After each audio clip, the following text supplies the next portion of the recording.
there is so much taboo around speaking about it that most teenagers, male or female, when they enter puberty and they are confused about what these hormones which have started entering into their system, which are being created, and what these raging hormones do to their mind and body is so havoc creating that it creates a lot of guilt, a lot of shame, and a lot of confusion in their minds, young minds, as to what is happening inside them. Why am I feeling attracted to this girl? Or why am I liking the opposite gender where I used to dislike them earlier as children? So it would be great if you could elaborate on what is the right viewpoint or right way of approaching kids who are entering puberty, or what should be spoken to them, and what is the Right. impact of all this confusion on their psyche as they are growing up.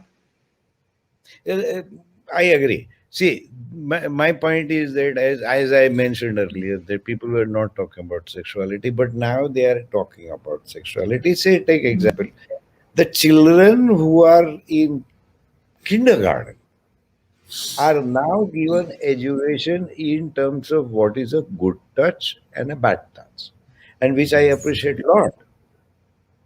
The question That's is great. that if the system is changing, then that yes, awareness will come.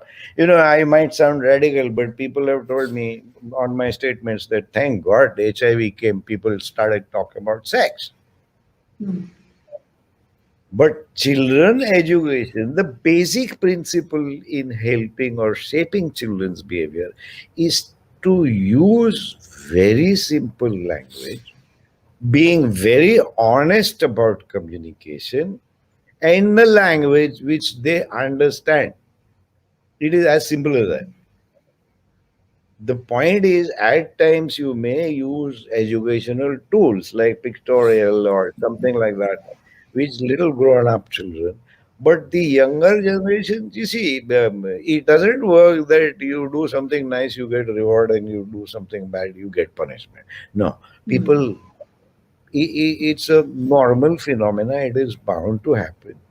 The hormones which are there, whether they are testosterone, progesterones, or estrogens, that is a specific gender which we are talking about. But in terms of sexuality, well, issues are more or less the same. And as you rightly said, that how do you know that the child is going to be in puberty? I have seen one hell of a lot number of children that there was no communication, and the first day when menarche takes place, the child, female child, starts bleeding, and she is scared because she doesn't know, and it is misinterpreted as injury. Now, previously, what in earlier generation, what we were seeing is that puberty date was late. Today, it has become younger. Yes. I used to see earlier, 14, 15 years of age, they start with periods, and children, female, nowadays it is anywhere between 9 to 12, it starts. So the Yes. question still is, it is a matter of communication and preparing the child.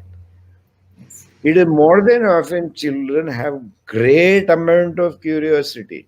Oh, trust me, the current generation is getting so much of stimulus from external sources that sometimes they are confused. Yes. So the point is that parental communication or the teachers in the school, they have to be taking up these issues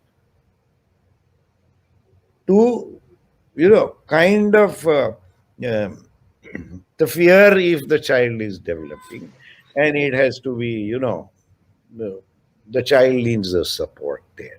If there is a confusion, we need to help children in understanding this issue, and every age has a specific communication in this subject. All right. So Right. instead of scolding and punishing the child, which is not going to cause any positive effects, it is easier to communicate in simple language, in honest, with honest mind. And the parents, I would advise one thing, that look, if you don't know, it's okay. It is okay to say to the child that I don't know, but it is better to get some kind of help. from some kind of counseling or some professional child healthcare clinics or things like that, which is very, very important. Yes. If you identify the child is doing, I have seen the masturbatory act in 8 years old. Hmm. No, like females get uncomfortable about minarchy, even the male children have their own issues. They don't realize that why his bladder is full and he's getting erect penis. It's simple. And he doesn't know what is happening. Or maybe first time he ejaculates and if he didn't know, and he doesn't simply understand that. And that is most of the time because of lack of communication and ignorance.